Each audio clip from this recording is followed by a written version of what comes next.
वेळभरात झालेला आहे. जवळजवळ 1.5 तासापासून या ठिकाणी विविध वक्त्यांनी आपले विचार व्यक्त केलेले आहेत.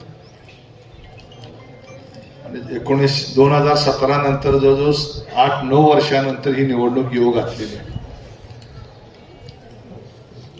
ज्याला मिनी मंत्रालय म्हणून संबोधलं जातं असे जिल्हा परिषद, ही जिल्हा परिषद या ठिकाणी भारतीय जनता पक्षाच्या नेतृत्वाखाली या ठिकाणी निवडून आणायचा छंद या राज्याचे पालकमंत्री आणि आपल्या या राज्याचे ग्रामविकास मंत्री आणि आपले पालकमंत्री सन्माननीय जयकुमार गोरे भाऊनी या ठिकाणी बांधलेला आहे. आपल्या सगळ्याला माहित आहे की राजकारणामध्ये अनेक घडामोडी घडत असतात आणि त्याच्यामध्येच आपल्या तालुक्यामध्ये शेवटच्या 1-2 दिवसामध्ये अचानक काही घडामोडी घडल्या. सुरुवातीला अजितदादांची राष्ट्रवादी काँग्रेस आणि भारतीय जनता पक्ष यांनी पंढरपूर तालुक्यातील सगळ्याच निवडणुका महायुतीच्या माध्यमातून त्या ठिकाणी लढवावी अशा पद्धतीची भूमिका त्यांच्या काही कार्यकर्त्यांनी व्यक्त केली. कल्याणराव सांगितलं, आपलेही काही कार्यकर्त्यांनी व्यक्त केली. मग त्यात कुठेतरी राज्यात आणि देशात जर आघाडीचं सरकार असेल त्या दोन्ही आघाडीच्या पक्षातल्या, तिन्ही पक्षातल्या काही लोकांना संधी देऊन ही निवडणूक पुढे नेण्याचा विचार झाला. मग निवडणुका आघाडी म्हणल्यानंतर एकत्र येऊन काढण्याचं म्हणल्यानंतर काही तडजोडी कराव्या लागल्या असतात, परंतु काही निर्णय वेगळे झाले राज्यस्तरावरती. आणि मग आपल्या जिल्ह्याचे पालकमंत्री जयकुमार भाऊनी आम्हाला सूचना केली आणि त्यांनी सांगितले की आपल्याला कमळ या चिन्हावरतीच निवडणूक लढायची आणि पंढरपूर तालुक्यामध्ये समाधानजी काळे आणि गणेश पाटील हे दोघं कमळ या चिन्हावरती निवडणूक लढवायला तयार आहे. आपण आपल्या कार्यकर्त्याशी बोलून काय करायचा हा निर्णय घ्या. त्यानंतर मी आदरणीय भाऊ सगळेच कार्यकर्ते 15-20 प्रमुख तालुक्यातले आम्ही बसलो, सगळ्यांना एकत्र बोलवलं आणि त्यांना त्या ठिकाणी विचार सांगितले. मी त्यांना मनापासून धन्यवाद देतो की त्या सगळ्यांनी त्याला होकार दिला आणि भारतीय जनता पक्षाच्या नेतृत्वाखाली ही जिल्हा परिषद निवडणूक व्हावी अशा पद्धतीची भूमिका त्यांनी स्वीकारली. आणि त्यातून मग आपण भोसे, वाकरी, बावण या गटामध्ये या नवीन सहकार्यांना बरोबर घेऊन निवडणूक लढतोय. मागची निवडणूक परंपरेप्रमाणे आपण लढलो होतो भारतीय जनता पक्षाच्याच आणि पंढरपूर विकास आघाडीच्या चिन्हावरती संयुक्तपणे लढलो होतो. आणि मग काही जागा कमळ म्हणून, काही जागा कब्बशी म्हणून अशा पद्धतीने निवडणूक लढवली. जवळजवळ 7 जिल्हा परिषद गट आणि जवळजवळ 13 पंचायत समितीचे उमेदवार विजयी झाले. ह्या वेळच्या निवडणुकीमध्ये 100% जिल्हा आपण कमळावरती जाण्याचा निर्णय घेतोय. आणि त्यामुळे माझी आपल्याला विनंती राहणार आहे की गट, तट, परिवार हे बाहेर जाऊन हा पक्ष म्हणून या ठिकाणी आता आपण एकत्र जनतेसमोर जातो. पंडित साहेब म्हणले तसे की लोकांना 10 वर्षापूर्वी, 15 वर्षापूर्वी भाजप, कमळ म्हणले की नको वाटायचं. पण आता एक पुढारी तर जिल्ह्यात राहिला नाही, तालुका स्तरावरची जी प्रमुख आहे की ज्या सगळ्यांच्या लक्षात आले की आपल्याला जर आपल्या भागाचा विकास करायचा असेल, शेवटी राजकारण आपण करतो ते सर्वसामान्य कार्यकर्ते, गावगाड्यातली जनता याच्या जीवावरती करतो आणि त्यांचे छोटे छोटे प्रश्न असतात. मग छोट्या प्रश्नाला जर न्याय द्यायचा असेल तर सरकार ज्याचा असेल त्याच्याबरोबर जाणं ही काळाची गरज आहे. मी 2013 सालीच कल्याणराव भाजपत गेलो तेव्हा आमच्याही लोकांना वाटलं हे कुठं चाललेत, काय त्यांना काय कळतं का नाही. पण माझ्या आज लक्षात आलं की तेव्हा आपण घेतलेला निर्णय बरोबर होता, कारण आता तुम्ही सगळे आहेत म्हणल्यावर मी येड्यात निघत नाही एवढं मला. कारण शेवटी आपण जर बघितलं गेल्या 2014 पासूनच नरेंद्र मोदी सरकार स्थापन झालं, आज 25 आहे. गेल्या 10-11 वर्षामध्ये अनेक क्रांतिकारक निर्णय या देशामध्ये झाले. शेतकरी जो लाखाचा पोशिंदा आहे, ह्या सगळ्या जगाला अन्न देतो, त्या अन्नदात्याचा विचार आजपर्यंत कधी कुठे केला जात नव्हता. सरकारी नोकरी लागली की रिटायर होस्तोपर्यंत पगार, काम न करण्याकरता पगार आणि काम करण्याकरता अजून वर्ण काहीतरी, असं दुहेरी उत्पन्न सरकारी कर्मचाऱ्याला मिळतं. पण शेतकरी राबतो, पण त्याला मात्र कुठलाही त्याच्या आयुष्याचा विचार केला जात नाही. पण गेल्या 60-70 वर्षामध्ये एक सतत आपल्या मनामध्ये ती खंत होती की शेतकऱ्याचा सन्मान कुठेतरी झाला पाहिजे. मान्य आहे, मला सरकारी कर्मचारी हे 20 लाख आहेत, देशात 2 कोटी आहेत, शेतकरी हे 70 कोटी आहेत, पण तरी सुद्धा त्याचा सन्मान केला पाहिजे ही भूमिका या ठिकाणी पहिल्यांदा नरेंद्र मोदी साहेबांनी स्वीकारली. आणि आज शेतकऱ्यांची पेन्शन 60 वर्षाच्या वरच्या शेतकऱ्याला असेल की त्याला निवृत्ती समजली जावी. मग याच्या नावावर 7-12 अशा कुटुंबातल्या एका व्यक्तीला, नवरा बायको असेल तर दोघांपैकी एकाला पेन्शन देण्याचा निर्णय झाला.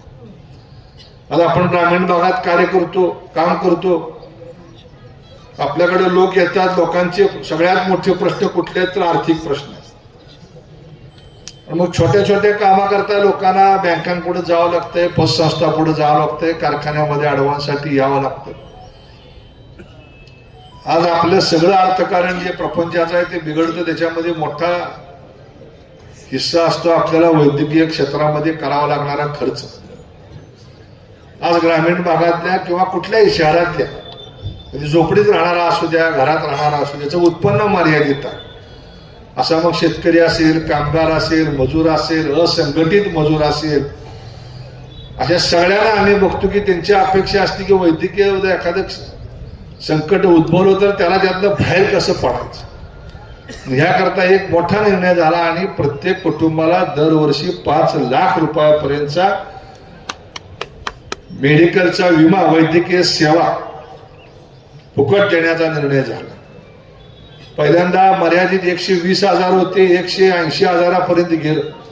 आणि आता मला असं लक्षात येतं की जवळजवळ 1000पेक्षा अधिक हजार, 1100 का 1200 आजार ते यादीमध्ये समाविष्ट केलेले आहे. तुम्ही फक्त ते कार्ड घेऊन जायचं, हॉस्पिटलमध्ये ऍडमिट व्हायचं, उपचार करायचे, सगळा खर्च सरकार देतं. भविष्य काळात ही मर्यादा वाढवण्याचं काम केलं जाणार. 6,000 केंद्राची पेन्शन होती, त्याच्यामध्ये राज्याने 6,000ची भर घातली, 12,000ची पेन्शन झाली. लाडक्या बहिणीची योजना या ठिकाणी राज्यामध्ये नरेंद्र मोदी आणि देवेंद्र भाऊंनी स्वीकारली.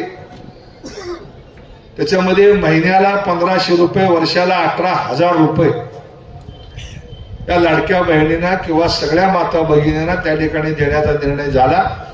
आणि आपल्या प्रपंचाला एक आधार देण्याचं काम त्याच्या माध्यमातून या ठिकाणी केले. ज्येष्ठ नागरिकांना पूर्वी एसटी फुकट होती, आता महिलांना 50% एसटी, म्हणजे महिलांना एसटी मोफत आहे. जो 600-650 कोटी रुपये एवढा बोजा सरकारवरती पडला. पण या माता भगिनी एसटी फुकट असल्यामुळं, मोफत असल्यामुळं आज शहरात जायला लागल्या, बाजारहाट करायला लागल्या, तीर्थयात्रेला फिरायला लागल्या. 1,500 रुपये खात्यावर स्वतःचे असल्यामुळं त्यांना नवऱ्याकडं, मुलाकडं हात पसरावा लागत नाही. घरात नात आली, नातू आला, मुलगी आली, त्याला तिची चोळी बांगड्या जरी द्यायच्या म्हणलं तर त्याला पूर्वी घरामध्ये हात पसरावा लागायचा. स्वतःच्या खात्यावरनं पैसे काढून ती माय माऊली आपल्या मुलीचं, नातवाचं तोंड गोड करू शकते. ही भूमिका सरकारने या ठिकाणी घेतली. पंडित साहेब सांगितलं तसे की 1000 विहिरी या तालुक्यामध्ये, 1000 विहिरी त्या ठिकाणी आता 5 लाख रुपयाची मर्यादा केलेली आहे. या तालुक्यातल्या सर्वसामान्य शेतकऱ्याला देण्याचा निर्णय झाला. वीज बिल माफ करून टाकलं, इथनं पुढे तर सरकार आता सोलरवरती सकाळी 6 ते संध्याकाळी 6 12 तास तुम्हाला कंटिन्युअस वीज देण्याचं नियोजन सुरू झालेलं. कालच मोदी साहेब फडणवीस साहेबांनी सांगितले की ह्या महाराष्ट्रात देशातच नाही तर या सगळ्या जगामध्ये सगळ्यात जास्त वीज नैसर्गिक वीज तयार करण्याचं काम कुठलं सरकारनं केलं असेल तर ते महाराष्ट्र सरकार करते. पुढच्या 5 वर्षांमध्ये स्वयंपूर्ण विजेच्या बाबतीमध्ये होणारं राज्य म्हणजे महाराष्ट्र सरकार असेल. पाणी अडवा पाणी जिरवाचं रूपांतर करून जलसंधारणाचं खूप मोठं काम या राज्यामध्ये फडणवीस साहेबांनी त्यांच्या पहिल्या 5 वर्षाच्या कालखंडात झाले.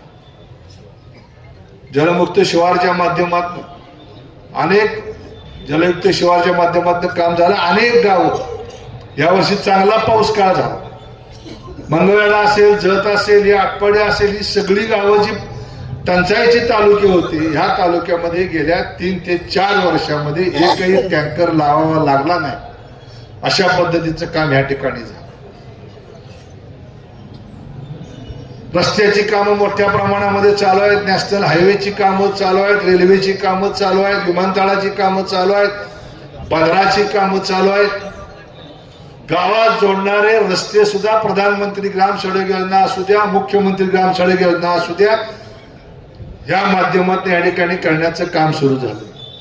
आपल्याच गावात राजनी ते शिरगाव काय अवस्था होती रस्त्याची पण 1 स्ट्रोक मध्ये मुख्यमंत्री सहायता निधीमधून त्या रस्त्याला पैसे आले आणि तो रस्ता पूर्ण केला गेला.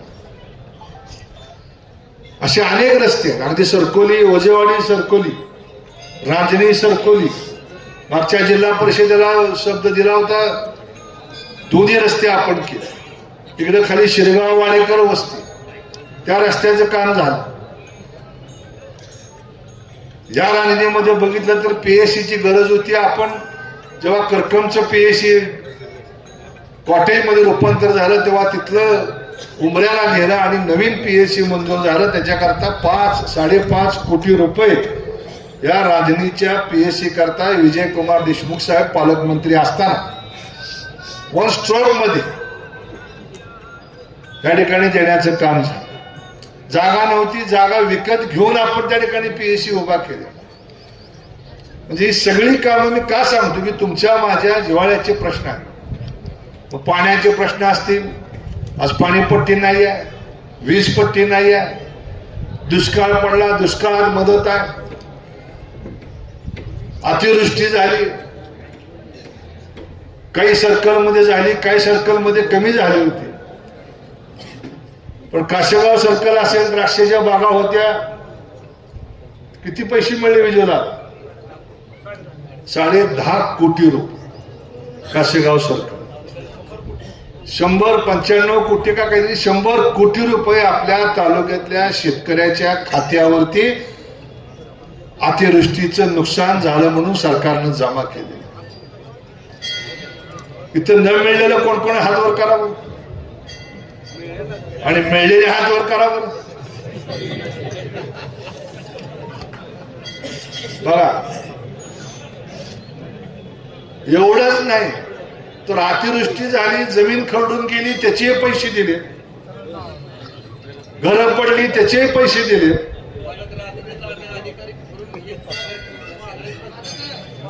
राजनीत तर मला लोकांनी येऊन हार घातला. 2 मिनिटं 12 वाजता लग्न आहे येस संपत लग्न आहे माहित आहे. त्यामुळे हे सगळे पैसे तुम्हाला दिले हेच काय तर पेरणी करता सुद्धा पैसे तुम्हाला दिले का नाही. पेरणी करता पैसे खात्यावर जमा झाले का. आता काय सरकारनं करायचं म्हणजे काय करायचं. जन्माला येणाऱ्या पोराची सुद्धा काळजी सरकार करते. 5व्या महिन्यापासून त्या गर्भवती महिलेसाठी खुराक चांगला मिळावा ती कुपोषित राहू नये इथनं सरकारने सुरुवात केलेली आहे. आता साहेब म्हणजे तसं सोलरचा प्रश्न आहे सगळ्या शाळांना वीज मोफत गेली पाहिजे तो निर्णय आता होतोय. या तालुक्यामध्ये MIDCची सुरुवात आपण या ठिकाणी करण्याचा निर्णय झालेला. तेव्हा ही सगळी कामं या ठिकाणी करत असताना सरकार आपलं आहे म्हणून ही कामं आपण करू शकतो. पुढची 4 वर्षे हे सरकार राहणार आहे मग अशा वेळेस जर आपण चुकीचा निर्णय केला तर तुमच्या माझ्या गावाला लागणाऱ्या पाणी, रस्ते, वीज, अंगणवाडी, शाळा, स्मशानभूमी, बंधारे, ही सगळी कामं, कुठलेही काम असू दे ती येते ग्रामविकास खात्याकडे. त्यामुळे ग्रामपंचायत, जिल्हा परिषद याच्या माध्यमातच हा सगळा पैसा तुमच्याकडे येतो. सुदैवानं या राज्याचा ग्रामविकास मंत्री आपला जिल्ह्याचा पालकमंत्री आहे आणि त्यांनी काल सुद्धा सांगितले की ह्या तालुक्याला एकही गावाला मी पैसा कमी पडून देणार नाही. वाडी परदेश सांगितलं, काल भोश्यात सांगितलं. सुदैवानं समाधान दादा इकडं आहे, तिकडं आता कल्याणराव तुम्हाला तर आता डायरेक्ट एंट्री आहे. तुम्ही कुठल्याही पक्षात असला तरी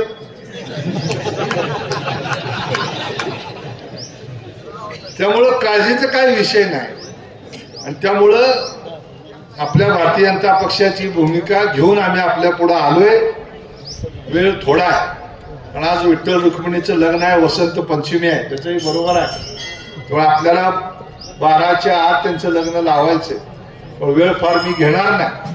पण उद्याच्या जिल्हा परिषद भारतीय जनता पक्षाची आपण निवडून आणत असताना आपल्या तालुक्यातली 8ही जिल्हा परिषदेचे सदस्य आणि 16ही पंचायत समितीचे सदस्य हे भारतीय जनता पक्षाच्या झेंड्याखाली या ठिकाणी आपल्याला निवडून द्यायचे. गट तट हे बाजूला ठेवून या ठिकाणी आपण काम करायचंय. कल्याणराव पाटील आहेत, नरसाप्पा देशमुख आहेत, हे आपले सगळे जुने सहकारी या ठिकाणी आलेले आहेत, त्यांचंही मी स्वागत करतो. समाधान काळे साहेब, युवराज दादा, गणेश पाटील, त्यांच्या सगळ्या सहकार्यांचं स्वागत करतो आणि तुम्हाला शपथ घालतो की कुठल्याही परिस्थितीमध्ये मोठ्या मालकांच्या नंतरची ही पहिली निवडणूक आहे. या निवडणुकीमध्ये कासेगाव गटासहित एकही जागा विरोधकाला मिळणार नाही अशा पद्धतीची निवडणूक आपण सगळ्यांनी करावी आणि ते करूया. एवढी शपथ शंभू महादेवाच्या चरणी आपण घेऊया, एवढंच या निमित्तानं आवाहन करतो आणि मी थांबतो. धन्यवाद. जय हिंद, जय महाराष्ट्र.